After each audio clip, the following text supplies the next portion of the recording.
তো এই কথাটা সোহমের কাছে কিভাবে পৌঁছেছে কে জানে। সোহম সেটা যাচাই না করে যেভাবে রিয়াক্ট করেছে তা অত্যন্ত দুর্ভাগ্যজনক। আমি একটু বিস্মিতই হয়েছি। এই ঔদ্ধত্য থেকে সরে আসা যদি তার দলের অভ্যেস হতো তাহলে বোধহয় আমার বন্ধু ভাই সোহমের থেকে এই আচরণটাও দেখতে হতো না। দেবাংশুর মতো একজন ছেলেকে অভিজিৎ গাঙ্গুলির মতো সর্বজনপ্রিয় একটা মানুষের বিরুদ্ধে প্রার্থী করে, এই বিষয়টার মধ্যেই কিন্তু দেবাংশুকে বাড় খাইয়ে হারিয়ে দেবার তার দলের একটা কোনো ষড়যন্ত্র থাকলেও থাকতে পারে।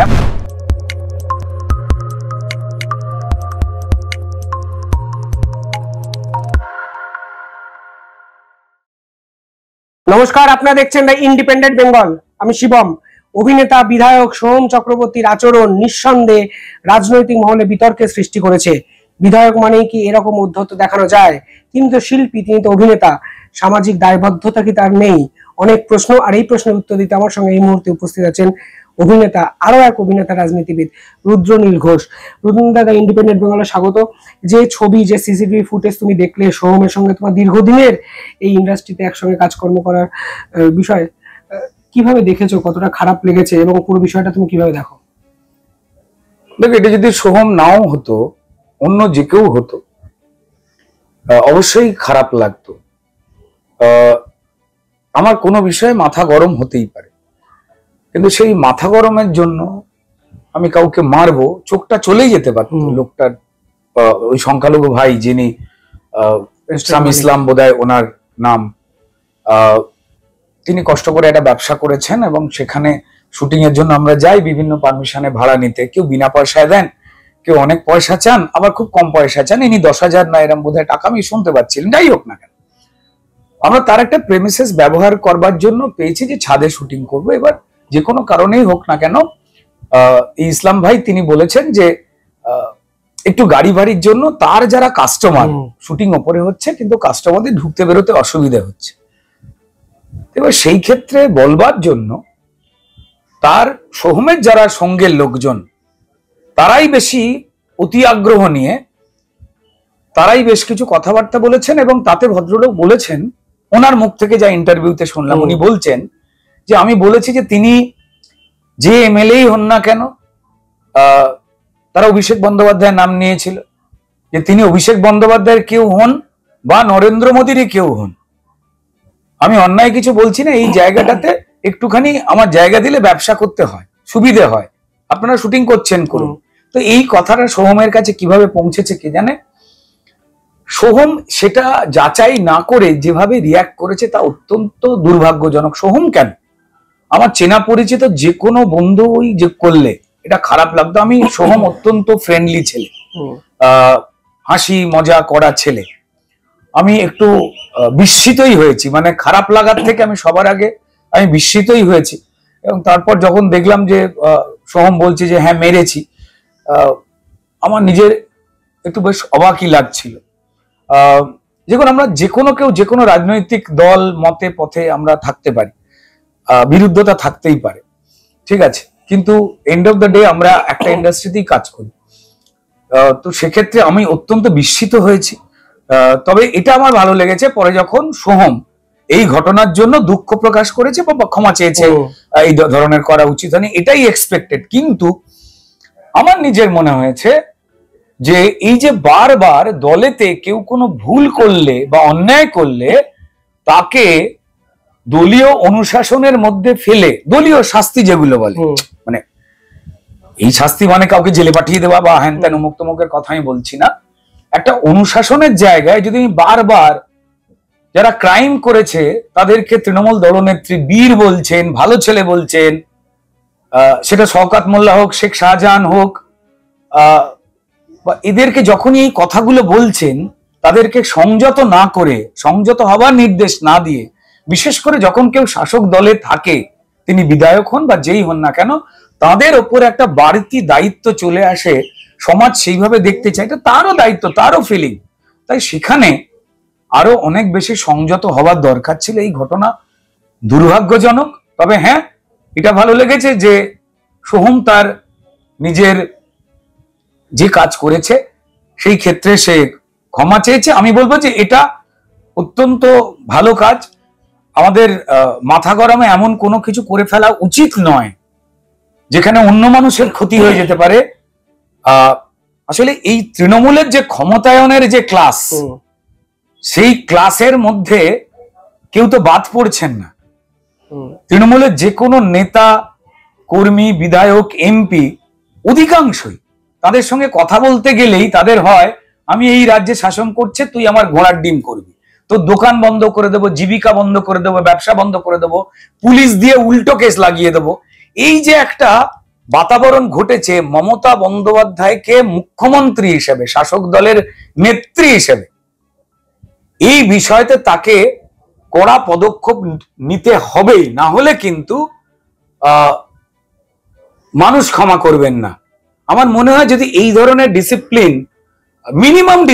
মিনিমাম এই ঔদ্ধত্য থেকে সরে আসা যদি তার দলের অভ্যেস হতো, তাহলে বোধহয় আমার বন্ধু ভাই সোহমের থেকে এই আচরণটাও দেখতে হতো না। আসলে প্রচন্ড মিশুকে, আড্ডাবাজ একটা ছেলে, সেটা কি করে ঘটলো, আমার মনে হয় এই পরিবেশ এটা তৈরি করেছে। দোকানের মালিক বলেছেন শেষে, সোহম নাকি বলেছেন, পাওয়ার দেখবি, কার কত পাওয়ার আমি দেখাবো। এই যে পাওয়ার দেখানোর একটা প্রবণতা, এটাকে তুমি কিভাবে দেখবে? যে ক্ষমতায়ন মানেই আমি ক্ষমতা প্রদর্শন করছি একজন নিরীহ সাধারণ ব্যবসায়ীর উপর, এটা তো কোথাও নিয়ে একটা শেষ আছে বলে তোমার মনে হয়? দেখুন, এটা তৃণমূলের পদ্ধতিগত আচরণ, যেটা হয়তো সোহমকে মানতে হয়েছে। তৃণমূলের যারা মুখপাত্ররা রয়েছেন তারা আমায় গালাগালও দিতে পারেন, দেনও। যখন তারা টেলিভিশন চ্যানেলে বা যে কোনো মিডিয়ার সামনে যারা চুরিতে বিভিন্ন দামি দামি লয়ার লাগাবার পরেও নিজেদের নিরপেক্ষ বা নিরপরাধ প্রমাণ করতে পারেননি বলে যারা মানুষ নিয়ে বিভিন্ন রকম লুট করেছেন, চুরি করেছেন, স্ক্যাম করেছেন, যারা জেলে গেছেন, তাদের নিয়ে যখন তৃণমূলের অন্যান্য যারা মুখপাত্র, প্রবক্তা বা অন্যান্য নেতারা গর্বে বুক ঠুকে বিভিন্ন চ্যানেল কাঁপান বা আপনাদের পোর্টালেও যখন বক্তব্য রাখেন, তখন কিন্তু বিস্মিত হতে হয় যে তারা কেউ লজ্জিত নয় যে আমার দলের সহকর্মী একটা খারাপ কাজ করেছে, আমি বলবো যে হ্যাঁ এটা করা উচিত হয়নি, এই কথাটাও তারা বলেন।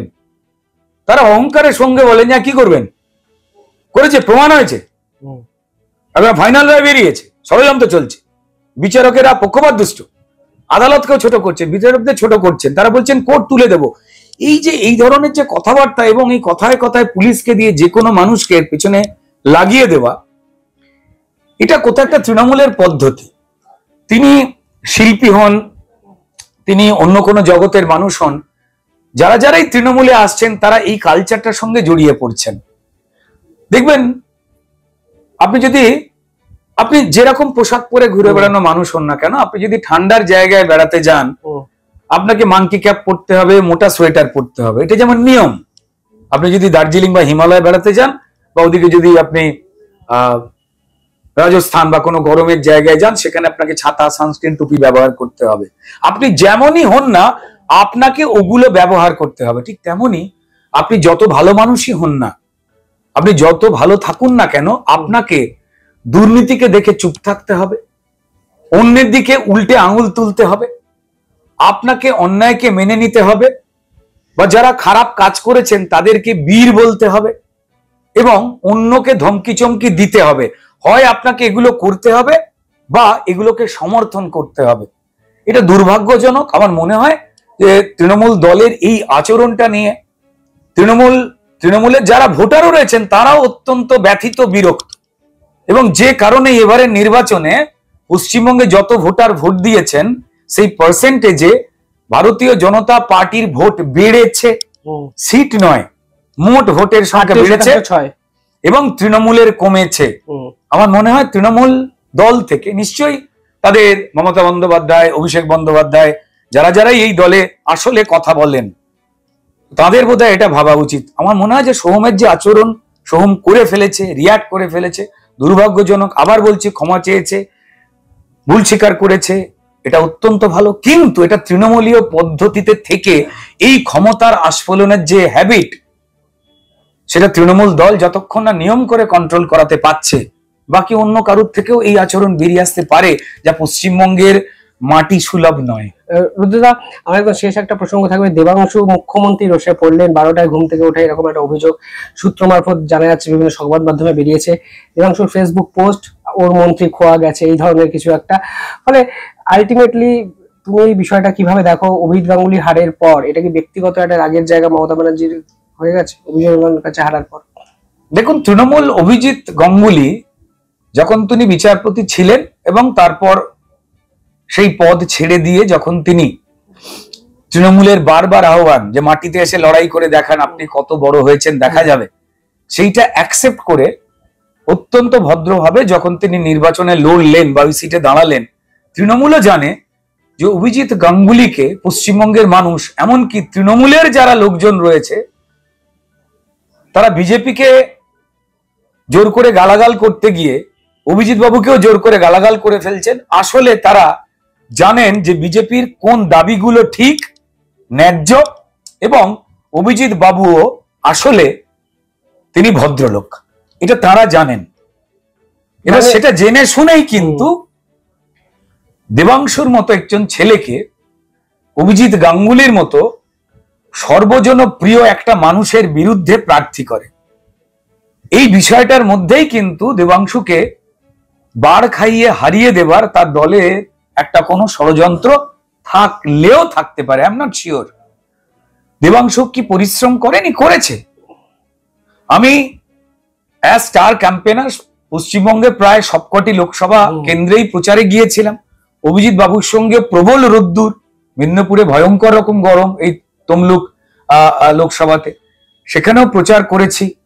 নিজেরাও খোঁজ নিয়েছি যে না, দেবাংশুর মতো করে খাটছে। আসলে মানুষ যে অ্যাকচুয়ালি যারা ভয় পান না, এই ভাতা বলুন বা অনুদান বলুন, এগুলো রোজগারহীন, জীবিকাহীন, কর্মহীন পশ্চিমবঙ্গে অত্যন্ত প্রয়োজনীয় মানুষের কাছে। তাই তারা তৃণমূলের অন্যায়কে চুপ করে মুখ বুজে সহ্য করছেন, তাদের আস্ফালন ক্ষমতা রেখে তাকে যাতা বলা সেটাকে মেনে নিচ্ছেন, নিয়েও কিন্তু তৃণমূলের বিরুদ্ধে ভোট দিতে চাইলেও দিতে পারছে না। যদি অনুদানটা বন্ধ হয়ে যায়, এই ভাতাটা বন্ধ হয়ে যায়, কাজ নেই তো আমাদের মায়েরা বোনেরা কি করবেন? আমরা কি কেউ তাকে বিকল্প জীবিকার সন্ধান দিতে পেরেছি পশ্চিমবঙ্গে? নেই তো। সেই অবস্থা তো পশ্চিমবঙ্গের করে রাখেনি তৃণমূল। সব ক্ষেত্রেই দুর্নীতি, সব ক্ষেত্রেই জীবিকাতে নিয়োগ বন্ধ। সেই মায়ের ছেলেটা অন্য রাজ্যে চলে গেছে, মেয়েটা কোনো কাজ করছে, সেই মা বোন তো কন্যাশ্রী বলুন বা লক্ষ্মীর ভান্ডার বলুন, ইলেকশনের আগে যখন এগুলো ঘোষণা করে, 2021-এর আগে করলো 500 টাকা দেব, আর 2024-এ করলো বাড়িয়ে 1000 টাকা দেব। তো মায়েরা তো সেটা অবশ্যই তাদের প্রয়োজন সংসার চালাতে এই রোজগারহীন পশ্চিমবঙ্গে তারা নিয়েছেন। তারা তো তৃণমূলের কি পেঁচ, কি ষড়যন্ত্র তারা তো জানেন না।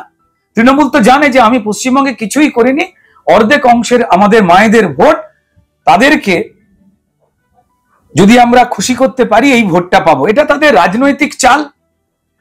আর বাড়িতে চাল ডাল সেটাকে ফুটিয়ে অন্য লোকের কি হচ্ছে না হচ্ছে তার থেকে আমার পরিবারটাকে বাঁচানোর, আমাদের মায়েদের বোনেদের যে চাহিদা, সেইটাকে তো অস্বীকার কেউ করতে পারে না, তাই না? সেই ঘটনা ঘটেছে। তো যাই হোক না কেন, তো ফলত সেই ক্ষেত্রে হেরেছে দেবাংশু, হেরেছে। পরিশ্রম করেনি এটা আমি অন্তত প্রত্যেকটা মিডিয়াই দেখিয়েছে ও দৌড়াদৌড়ি করছে। আমার মনে হয় তৃণমূলের দলেতে যোগ্য ছেলেদের তুলে আনবার ক্ষেত্রে একটা নিষেধাজ্ঞা দেখতে পাওয়া যায়। কে বা কারা এটা তৈরি করেছেন বা করছেন জানি না। তো ফলত দেবাংশুকে নিয়ে অনেকে মজা করছেন, হাসাহাসি করছেন, আমি একদমই করব না। দেবাংশু পরিশ্রম করেছে, একজন এরম হেভিওয়েট মানুষ যার স্বচ্ছ ভাবমূর্তি, বিজেপির এমন একটা ভালো ক্যান্ডিডেট, তাই তিনি জিতেছেন। এবং এই মানুষটা ওই কেন্দ্রে যাওয়াতে উনি যে অন্যায়ের বিরুদ্ধে লড়াই করেন, কথা বলেন, এটা একটা মানুষের ধারণা প্রমাণিত ভাবে রয়েছে। তাই তাকে সব দল মিলে ভোট দিয়েছে এবং সব দল, ইভেন তৃণমূলকে ভোটটা দেয়নি, কারণ তারা অনুদান নিলে জানেও যে মানুষকে তারা অনুদান দিচ্ছেন, ভাতা দিচ্ছেন, যেগুলো প্রয়োজনীয় পশ্চিমবঙ্গে। অন্য জীবিকা তো নেই রোজগার করার। আমাদের মাকে তো সংসারটা চালাতে হবে। কিন্তু তারাও বোঝেন তমলুকের মানুষ যে এই দলটা ক্ষমতায় এলে কি লুটপাট করবে। আবার বলছি যে দেবাংশু কোনো ক্ষেত্রে অন্য কোনো ক্যান্ডিডেট হয়ে গিয়ে জয়ী হয়ে গেলেও ঠিক ওই যাদবপুর বা বসিরহাটের মতোই তৃণমূলের যে ক্যান্ডিডেটই জিতুন না কেন, সেই লোকসভা তো যাদবপুর চালাবে তো শওকাত মোল্লা, আর এই বসিরহাট চালাবে তো এই শেখ শাহজাহান বা তাদের অনুগামীরা। এইটাই তো ভয়ের। সেটা তৃণমূলের অনেক প্রার্থীরাই জানেন এবং তারা হয়তো সেভাবে বলতে পারে না। তারা কজন স্বাধীনভাবে কাজ করতে পারেন। রাইট, অবশ্যই পরিষ্কারভাবে রুদ্রনীলদা বললেন সোহমের এই আচরণ, এই উদ্ধত্ত আচরণ, তৃণমূলী কালচার মানুষ নিঃসন্দেহে ক্ষমা করবে না। পাশাপাশি দেবাংশু ষড়যন্ত্রের শিকার প্রশ্ন তুললেন রুদ্রনীল ঘোষ, এবং তৃণমূলের লোকেরাও ভোট দেয়নি দেবাংশুকে, অকপটে জানালেন রুদ্রনীল। দেখতে থাকুন দ্য ইন্ডিপেন্ডেন্ট বেঙ্গল। অসংখ্য ধন্যবাদ দাদা, ধন্যবাদ আপনাদেরও। আপনারা কমেন্টে জানাবেন আপনারা কি ভাবছেন। ধন্যবাদ।